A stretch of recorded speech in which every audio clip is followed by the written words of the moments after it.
Kawan-kawan, beberapa waktu yang lalu sempat rame berita tentang Ahok gusar dengan Pertamina karena melalui anak usahanya yang tergabung di IBC atau Indonesia Battery Corporation akan melakukan akuisisi terhadap perusahaan mobil listrik dari Jerman. Perusahaan tersebut ternyata masih anak usaha dari DHL, yaitu Street Scooter, yang mulai mengembangkan prototip kendaraan listrik kelas ringan dan menengah seperti pickup, box, dan truk kelas ringan sejak tahun 2010.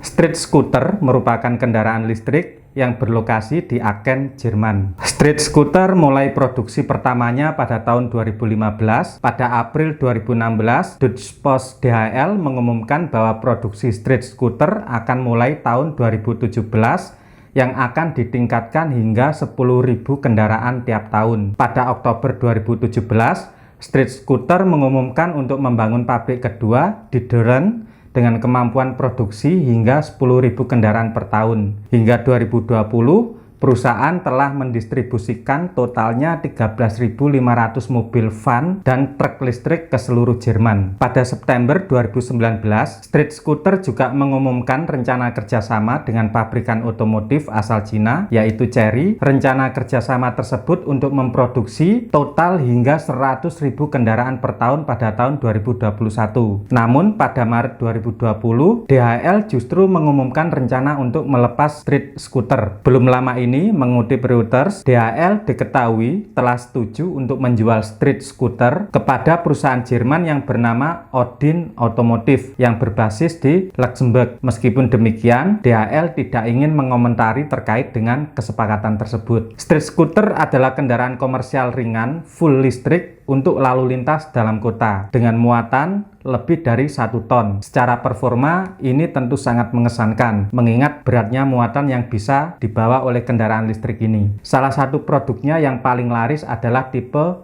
Work Performance. Work Performance memiliki dimensi eksternal yang menarik dengan panjang total 5,81 meter, tingginya 1,93 meter, lebarnya 2,31 meter, sehingga dapat bermanuver dengan mudah di dalam kota. Ini adalah kendaraan yang sempurna untuk penggunaan angkutan perkotaan. Selama ini, spek yang diedarkan disesuaikan dengan kebutuhan pelanggan terbesarnya, yaitu DHL. Street Scooter ini dilengkapi dengan hanya 1 kursi pengemudi sebagai standar kebutuhan dari perusahaan pemesan, dan berdasarkan permintaan dapat dilengkapi dengan kursi penumpang atau darurat, namun tanpa adanya airbag penumpang. Spesifikasi mesinnya menggunakan motor listrik mesin sinkron magnet permanen atau PMSM, memakai gearbox 1 tahap dengan diferensial. Mesin penggerak roda depan menggunakan daya maksimal hingga 51 kW, torsi maksimalnya 200 Nm, dan kecepatan tertingginya 100 km per jam dengan kelas efisiensi A+.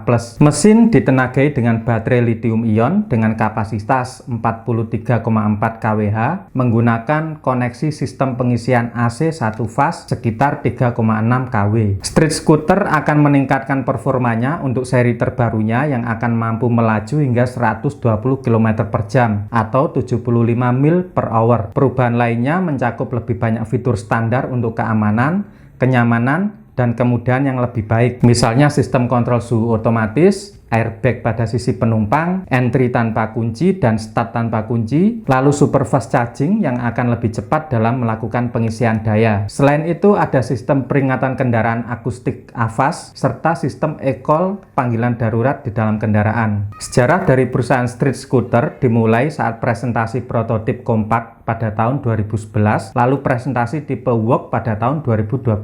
Pada tahun 2013 mengadakan uji praseri dan penerbitan izin operasi.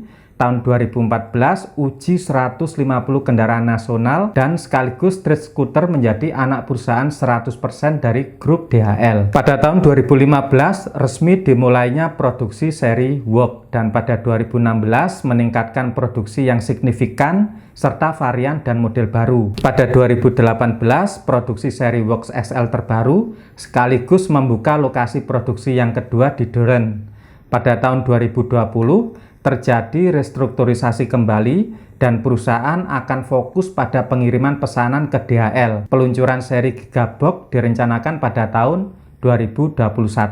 Ini adalah truk yang kelas lebih berat lagi untuk pengangkutan barang logistik. Secara teknologi, street scooter memang sudah sangat mumpuni, sebab hampir sebagian besar kendaraan logistik DHL untuk kawasan Eropa sudah disupport oleh kendaraan listrik ini. Namun karena pangsa pasarnya yang terlalu spesifik, yaitu fokus pada kendaraan muatan, sehingga kliennya cukup terbatas. Terkait dengan polemik yang beredar di masyarakat mengenai IBC yang akan mengakuisisi perusahaan ini, Muhammad Sabik, Corporate Secretary dari IBC, mengatakan bahwa IBC atau Indonesia Battery Corporation tengah melakukan kajian dan evaluasi secara menyeluruh terhadap seluruh aspek rencana akuisisi tersebut. Sesuai dengan rencana jangka panjang, IBC akan melakukan pengembangan bisnis baterai maupun EV kendaraan. Pengembangan ekosistem kendaraan listrik ini menjadi salah satu kunci untuk mendukung program percepatan kendaraan motor listrik berbasis baterai di Indonesia. Salah satu upaya yang dilakukan IBC dalam pengembangan industri EV ini adalah dengan mengembangkan portofolio bisnis untuk mendapatkan know-how dan knowledge transfer serta mitra strategis yang memiliki kompetensi dalam pengembangan EV. Dalam konteks Indonesia,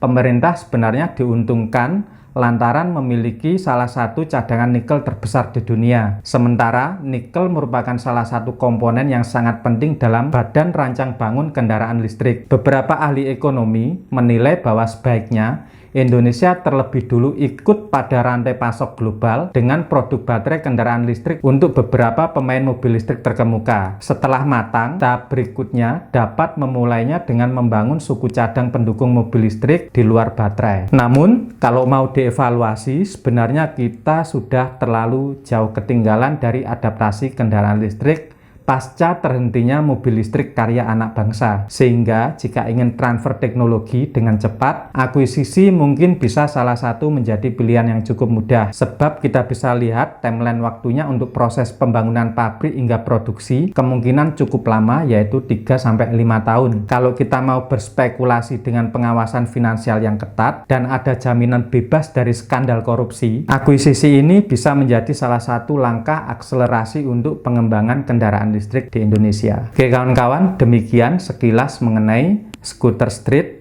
yang sempat viral karena akan diakuisisi oleh gabungan dari beberapa BUMN yang tergabung dalam IBC. Terima kasih.